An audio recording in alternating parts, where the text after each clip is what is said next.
The Mark of the Angel by Nancy Houston presents the ongoing issue of oppression of women in relationships. Year 1957, in Paris. The wounds of World War II have barely begun to heal when a love triangle comes into play. A distant and damaged German maid, Safi, marries her employer, Raphael, who is a French musician. Yet ironically, she falls in love with the Jewish instrument maker, André. A novel that juxtaposes love and war, with a central theme of betrayal. Safi, who is blood of a Nazi, upholds a problematic romance with a Jewish man, and this relationship allows the author to collate the two divergent elements of love and war. Nevertheless, Safi is oppressed in her marriage with Raphael as well as her affair with André when these relationships are analyzed from numerous aspects which can be applied to the world around us. One of those aspects being sexual objectification. While Safi's husband, Raphael, makes love to her, she offers no resistance. She doesn't as much as bat an eyelash, which indicates that Safi has no sexual desire whatsoever, rather she lets her body be treated as an object out of respect for Raphael, or fear perhaps. Much of this sexual objectification today is still present through media, specifically music. For instance, the hit song Blurred Lines by Robin Thicke.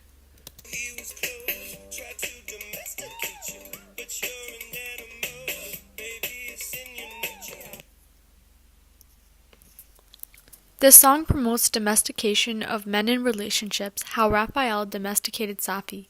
However, since the Second World War, marriage laws have developed in regards to intimacy. 26 years ago, in 1992, marital rape was made illegal in Canada, yet is still lawful in 53 other countries.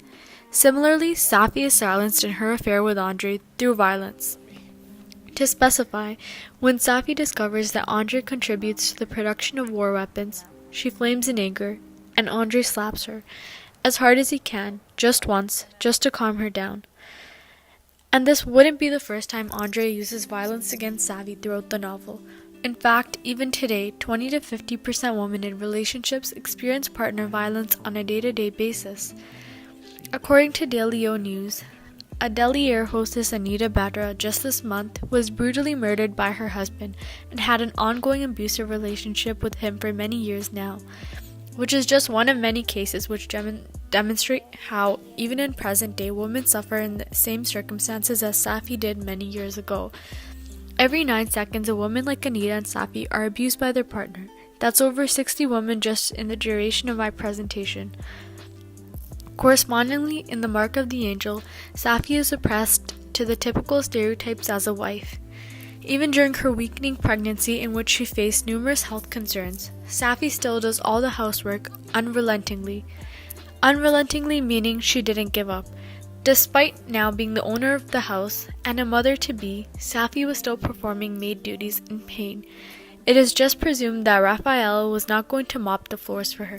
Unfortunately, 60 years later, most men still wouldn't. Today, 46% of our economy consists of female workers. Despite working equal hours as men, these women are still held to the stereotypes of cooking and cleaning. Who determines these stereotypes? You wonder? Society does. You do. Once again, referring to the media, which heavily influences today's society, movies such as Bad Moms are based off these stereotypes, which additionally encourage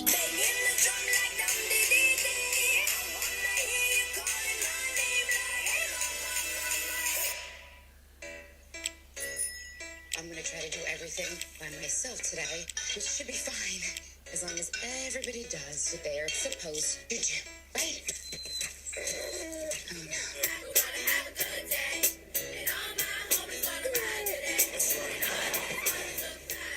Got 4 minutes to get Roscoe to the vet, so I love you kids. Get out, get out. Oh my God!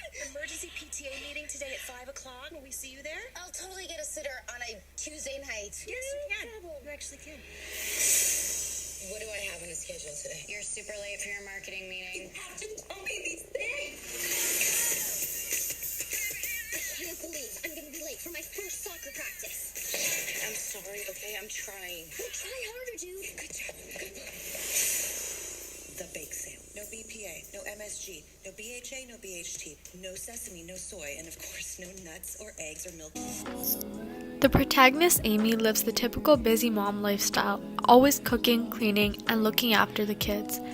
When such things are commonly viewed by newer generations, the oppression of females in relationships is deemed acceptable by majority people who conform society and continue to build these unrealistic expectations for women. A recent article released by Kate Kenyon discusses how race and class influence the extent to which women are oppressed in their relationships. Kenyon also mentions that by gradually overcoming racism and classism, we are overcoming oppression as a whole, which further indicates improvement in society. Referring back to the novel, the extent to which Safi was oppressed was influenced by her class as a maid. Had she have been of a higher working class, Raphael wouldn't have been able to force himself on her so easily, yet he did, as she was his maid. As can be seen, Safi was oppressed in her marriage and affair sexually, violently, and stereotypically. Author Nancy Houston presents this through character and plot development. In spite of a few regulation changes, the issue is mostly still ongoing and influenced by media. As Malala Yousafzai once said, "We cannot all exceed when half of us are held back." Feel free to visit www.slwp.com to sign the relevant pledge against oppression. If the males in this very room don't grow up to be abusive in relationships with females, and the females don't allow them to do so, we can build a stronger future together to overcome the oppression of females in relationships. Thank you.